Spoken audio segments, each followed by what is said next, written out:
speak again their immortal tale, the Horla.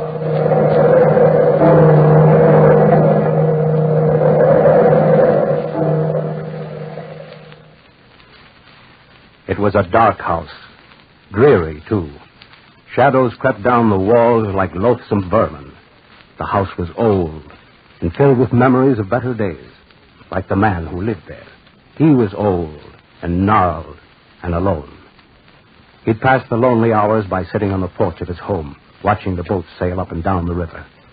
He was happy living alone in that old house, until one day a tall, three-rigged Brazilian schooner floated past his shores, casting a shadow on the banks of the river. A shadow over the old house. A shadow over the old man.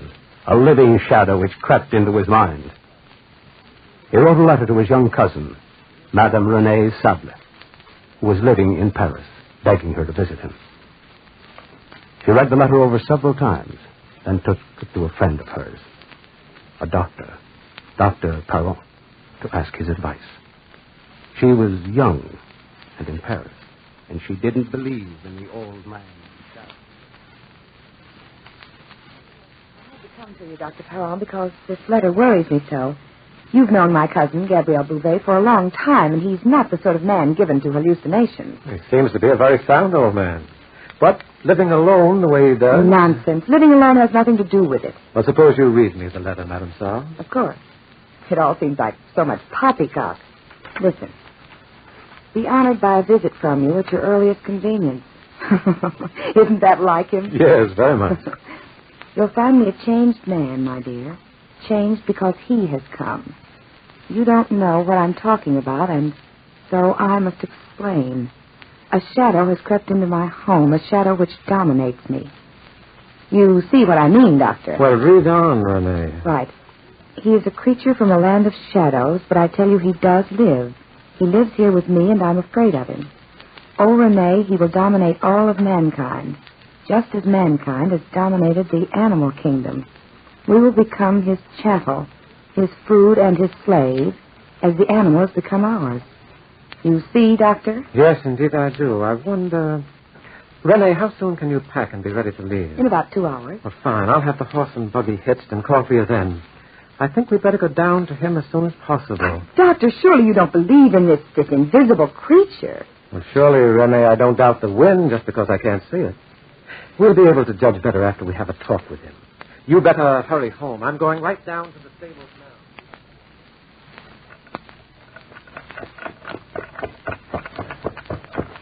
It's been a long trip, Doctor. I hope we don't frighten my cousin by coming at this hour. That's his house right over there, isn't it? Yes, right at the end of the road. Huh. Gloomy-looking old place. Very gloomy. It's so dark and so very old. Tell me, how long has Bouvet's wife been dead? For about 6 years now. Did you notice any perceptible change in him after she died? Nothing exceptional, except he became quieter and drew into himself more, if that's possible. Well, here we are. Yeah. Oh, there, boy. Oh. And so the doctor and the old man's cousin, Renée Sable, entered the old house, expecting to find a man weakened by illness, haggard with lack of sleep. But instead, Gabriel Bouvet was in high spirits as he conducted his guests into the house. He made a special pot of tea, and then, as he passed the cream and sugar... Drink your tea, Renée. Stop being so nervous. Fidget. Always were a fidgety youngster. Makes me nervous. You were talking about the Brazilian boat, Monsieur Bouvet. What has the boat to do with this unknown shadow? You don't know, then? Frankly, no.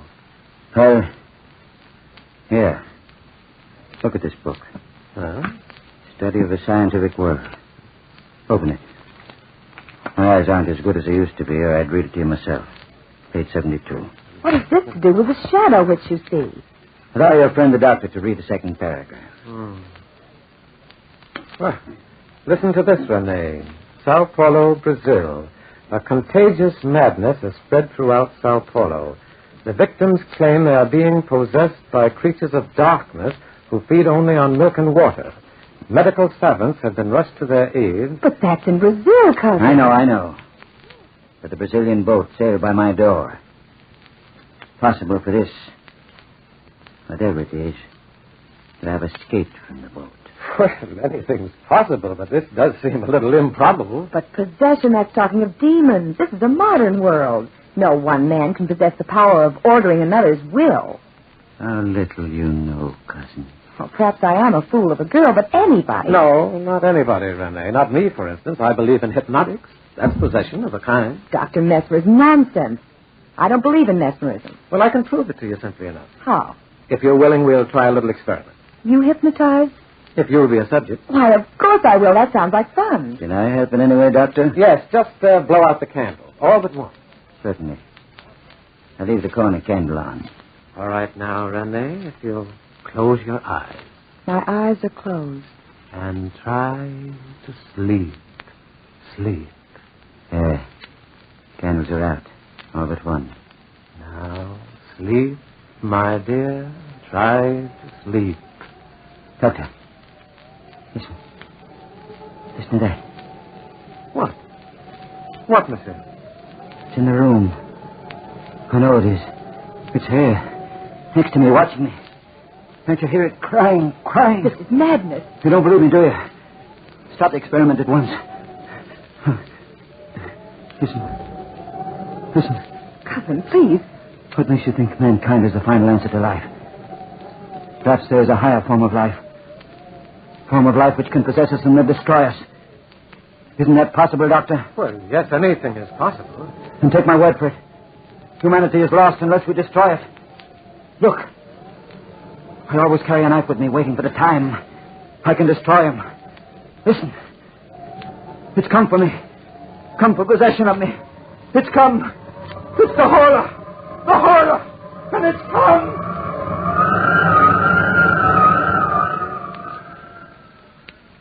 Doctor, won't he ever wake up? He's been unconscious for over an hour. Well, it's best to let him sleep right now, my dear. This is an exhausting emotional strain for a man of his years. But what can we do? As soon as his heartbeat is normal, I'll take him back to the Paris hospital. You'll have to stay here for a few days and close the house. Just pack his belongings and bring them on to Paris as soon as you can. Anything you say, Dr. Perron. Well, come, Renee. We must let him sleep. I'll prepare the coach for the return journey. And so they left him, lying on the old bed in his room. And the shadows on the walls cast purple shadows on his gnarled hands, and the hands clutched the air and thrashed the sheets as if the old man were fighting. Fighting a being, fighting a presence, fighting for possession of his own will. The old man's face was a mask of horror. And then the wind, that strange, unholy wind, started to sneak in the room. It oozed through the door, the keyhole, and the window. It slid to the bedside.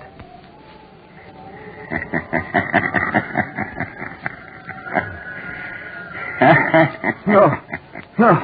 You're possessed and on. I know you watch me night and day. Night and day. Well, I'll get away from you. I've got to get away from you. I won't give in without a struggle. You'll have to give in because nobody believes you. Leave me alone. Leave me alone. Watching you. Leave me alone. I'll never leave you alone. Never. But I shall be free of you. You can't be free of me. I'm part of you. If I stay here. They'll call you mad. But if I leave the house. You'll die. I'll leave you here. You can't follow me. I'll go far away. So far, nobody will find me. Oh, I've got one hand on your heart, Bouvet, and one in the room. If you leave, your heart will be torn from you, torn from your body, torn from your soul.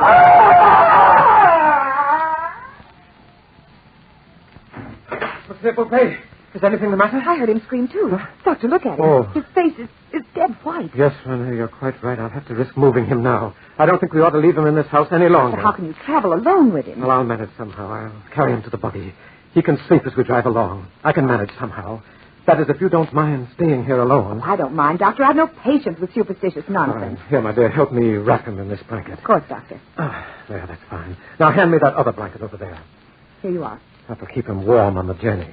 I'll send the coach back from Paris tomorrow evening to pick you up. You ought to be able to leave here by then. Don't worry about me, Dr. Perron. I'll be all right. That's what she thought then. But even as the doctor carried the old man out of the house to the carriage, a premonition of fear, a foreboding, reached out from the gathering shadows in the walls and left her trembling and weak. The doctor placed the old man in the carriage, and then that journey and the return to Paris started. They had traveled for about an hour. Beauvais awakened, sobbing out. You've taken me away. Away from my house, you fool. Beauvais, you must not excite yourself. Put his hands on my heart. He's pulling on it, pulling on it. Doctor, take me back before I die. Nonsense, Beauvais. You must get away from that place. Take me back.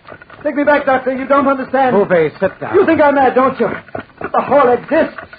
They exist, and I'll die if I don't return. Will you try to rest, monsieur? We're doing everything we can for Turn you. this carriage around, Doctor, and return to the house. Beauvais, put those reins Did you down. hear me? Let go of the reins, you fool, before you take us off the road. Turn the carriage around. I shall plunge this knife into you. Beauvais, put that knife down. Put that down. That will teach you to interfere with a Horla, Doctor. That will teach you. Now, get out of this carriage, Doctor. Beauvais. Before I plunge the dagger into your heart. Beauvais, you can't leave me here like this. I must leave you here. I must return to the house at once to destroy him. But he doesn't exist except in your own mind, Beauvais. He exists, and I'm going to him. Beauvais. Doctor. Dead. I'm coming, Master. Yeah, I'm coming, Master. I'm coming to destroy you, just as I destroyed him.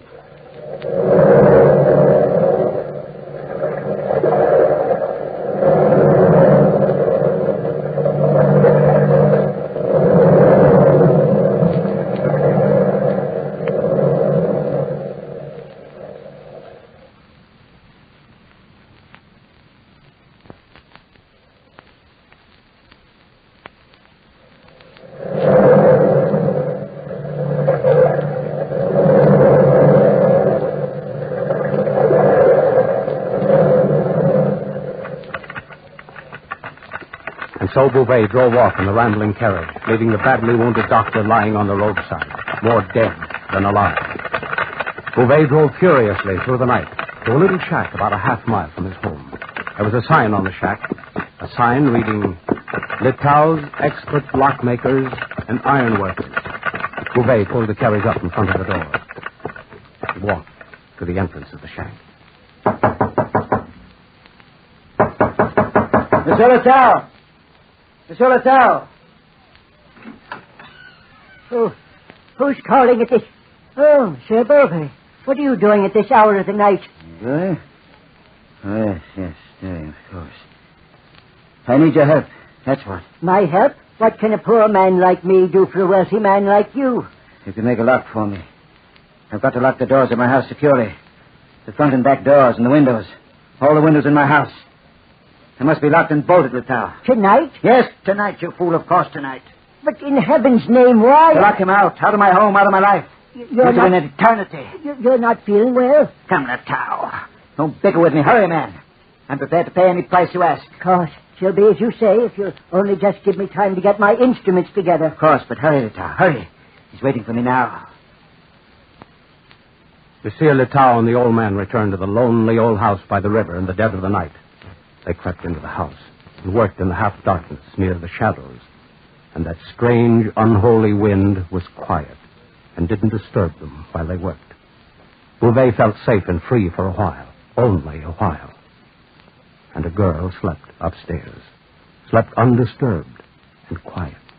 The hours passed this way, passed quietly, as the locksmith worked and the old man muttered. Hurry. Hurry, Litau, hurry. It's almost morning. I'm hurrying as fast as I can. I'm almost done, except for the windows in your cousin's room. Don't worry about her. I'll wake her up when the time comes. Finish that lock, man. Just 2 more nails will hold it in place. Good. 2 more nails. There you are. Gabriel, what are you doing here? Oh, good morning, youngster. Good morning, my dear. But the doctor was to take you. Away from our house. But he couldn't, René. Where is the doctor?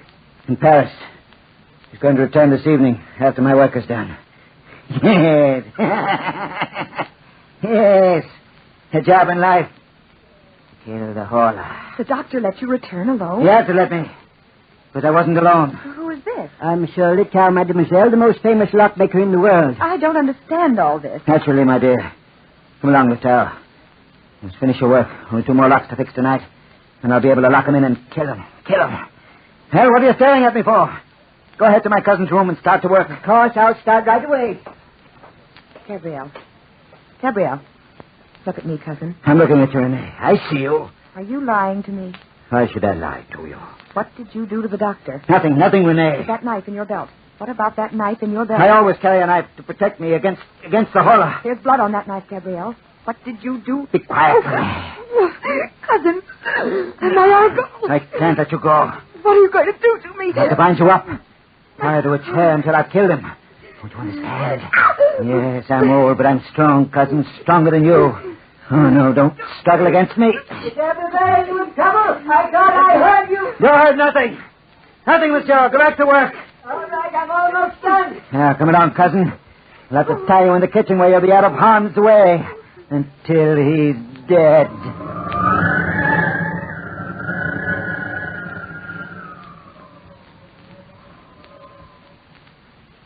Bouvet dragged his cousin to the kitchen, and then taking a stout rope, tied her to the kitchen table by the sheer strength of a maniac, tied her securely, and then threw a tablecloth over her.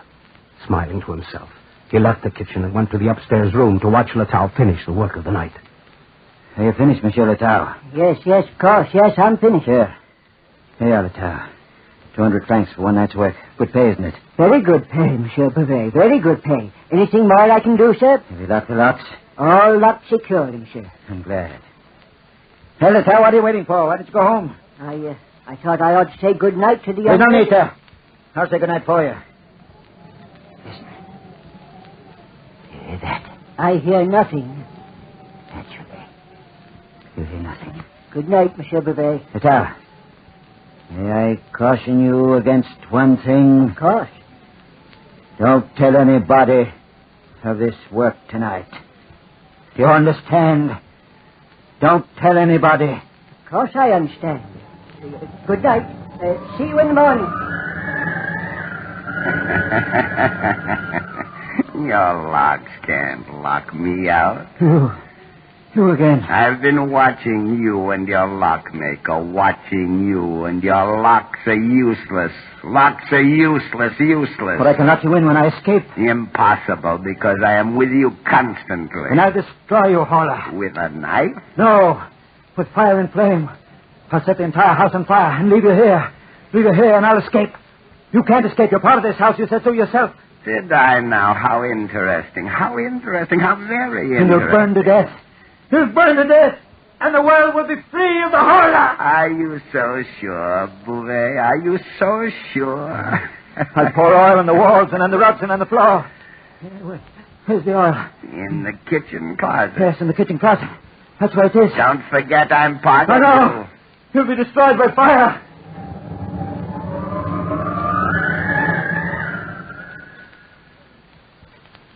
And while the frantic, distraught old man poured oil on the rugs and on the walls, Litow walked slowly home, worrying about his old friend Bouvet, worrying about the strangest actions he'd ever seen, worrying and trying to fit together the odd pieces of the puzzle in his mind. Halfway home, he heard a voice cry out, Somebody help. Help before it's too late. Who is it? Oh, but it's the doctor. In heaven's name, what has happened to you? Help me. Oh, you're badly wounded. Here. Allow me to help you stand on your feet. There now. Oh, I'm so weak. What's happened? The madman Bouvet, I was trying to take him to a hospital and he stabbed me. Madman? I thought so. I just finished making 24 sets of locks for him in his house. Litow, is Madame Saab still there? Yes. I thought I heard her cry out, but I wasn't sure. Well, we must get help to her immediately. That madman will do anything. Anything. Here, let me carry you, monsieur. Put your arm over my shoulder if you can. We'll get help as soon as possible. Hurry. Hurry, Litow. Hurry, man.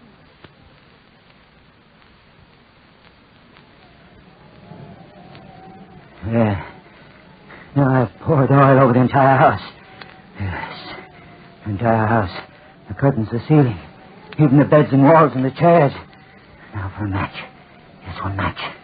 One match in a house will go up in flames. Flames. And you will be dead. Will I be dead? Will I? I need a match. I need a match. Must be a match in the kitchen. In the house will all be flames. Flames. And you will burn. Burn and die. It's the kitchen. Yeah. Don't be nervous, cousin. Don't be nervous. Work is almost done. Almost done. He'll be dead. The Horla will be dead. Dead, yes. Yes, here's a match. I must start my flames on the top floor. Top floor? Don't follow me. I don't want you following me. I like to watch you. Up those stairs. Yes. Up the stairs to the landing. Will you enjoy watching your own funeral pyre? Fire and flames. Fire and flames. I'm almost to the top now. And then I'll strike my match. And the flames will start. How do you intend to escape? Don't forget your own escape. Yes. My escape. I must escape. I'll unlock the front door and run out. Just in time. And you'll be trapped. Trapped. Here we are. Now, light the match. Light the match. No, Beauvais. Hey, Horla. You'll die here. Be careful of yourself. Be careful of yourself. I don't want any harm to come to you, Beauvais. Look, the fire has started. Look at the flames. Look at the walls and the shadows. Look at the flames. Now for the downstairs. I'm right beside you. Where you go, I go. No. You must stay here and die. Don't you understand? And you will die. You will. Shout for the flames. Watch out for the flames. I must take the match down here now. Light the canopy. Like that. How do you like those flames, Horla? How do you like those flames? Be careful of yourself, Beauvais. Be careful of yourself. Now one last light here. And the job is done. And I'll wait and escape. At the last minute. And you'll be left. They've come to rescue me. You see, Beauvais, they've come to rescue me. No. I won't open up. Hurry, flames. Hurry. I'll come beat you to the job. I tell you the girl's in the back of the house. Break the door down. Get the girl. Where is she? She's in the back of the house. Hurry, men. You're all fools. You're allowing the Horla to live. You're allowing the Horla to escape. Watch out, Beauvais. I've got to go. Fools. He would have died in here. And I would have been free. I'll never leave you, old friend. And I would have been free. Never fear me. Don't you see him? He's standing next to me. Always next to you. Always next to He you. could die in the flames. Only if you die in the flames. Watch out, the house is trouble. Keep the place. Everybody watch out. If I die in the flames. Yes, of course. I must die in the flames. Yes, I must die in the flames. And then the Horla will be dead.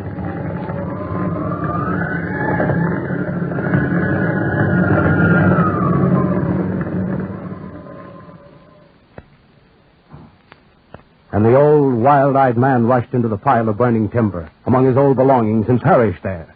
He and the Horla perished there. All that remained of the man and the Horla was scorched bones and two odd, misshapen skulls. Two odd, misshapen skulls. Remember that. For there were two skulls, not one.